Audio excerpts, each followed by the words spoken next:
ટૂંકી લાઈનનો કોયડો। બાદશાહ અકબરનો દરબાર હંમેશા જ્ઞાની અને બુદ્ધિશાળી લોકોથી ભરેલો રહેતો। એ બધામાં બીરબલ સૌથી વધુ પ્રિય હતા। પણ દરબારમાં એક દરબારી હતો જેનું નામ વસંતલાલ હતું। તે બીરબલની વધતી જતી લોકપ્રિયતાથી બહુ ઈર્ષ્યા કરતો।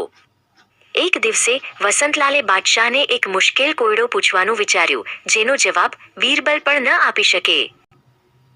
જહાંપનાહ વસંતલાલે કહ્યું, મારી પાસે એક લાઈન છે, તમે તેને અડ્યા વગર કે ભૂંસ્યા વગર ટૂંકી કરી શકો છો?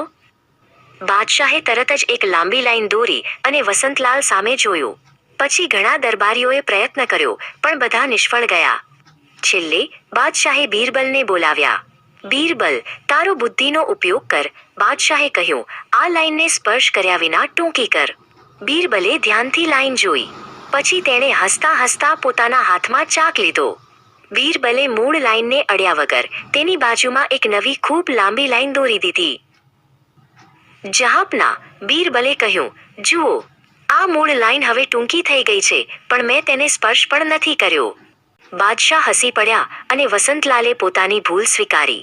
હંમેશની જેમ બીરબલે સાબિત કર્યું કે બુદ્ધિ જ સૌથી મોટી શક્તિ છે।